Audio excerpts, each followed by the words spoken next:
हुक्म मिलते ही हजूर अकरम सल्लल्लाहु अलैहि वसल्लम ने सबको जमा किया और हजरत अली का हाथ पकड़कर बुलंद किया और फरमाया कि लोगों, क्या मैं तुम्हारी जानों पर तुमसे ज्यादा हक नहीं रखता?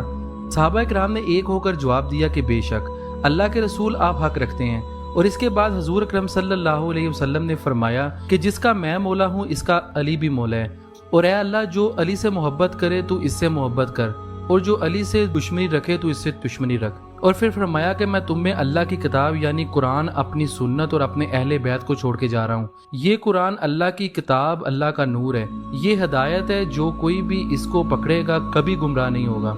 गदीर खुम के मौका पर हजूर अकरम सल्लल्लाहु अलैहि वसल्लम को आने वाले हालात की गैबी खबर अल्लाह की तरफ से दे दी गई थी और आपके अहले बैत पर क्या क्या जुल्म होने वाला है। लिहाजा ये खुतबा रसूल अकरम सल्लल्लाहु अलैहि वसल्लम ने बिला वजह नहीं दिया था, बल्कि इसके पीछे मुस्तकबिल की खबर जानने के अलावा और भी बहुत सारी वजूहात थी। आप सल्लल्लाहु अलैहि वसल्लम ये बात जानते थे कि आपकी जिंदगी के आखिरी लम्हात हैं और दोबारा इतना बड़ा मजमा आपकी जिंदगी के अंदर जमा नहीं होगा, लिहाजा हर एक कान तक ये बात पहुंच जाए और ये लोग जो कि मेरे सामने बैठे हैं बाकी लोगों तक भी इस बात को पहुंचा दें। दरअसल हुआ कुछ यूं था कि मौला अली को यमन का गवर्नर बनाकर हजूर अकरम सल्लल्लाहु अलैहि वसल्लम ने भेजा था, जहां पर इन्होंने कुछ सख्त फैसले किए।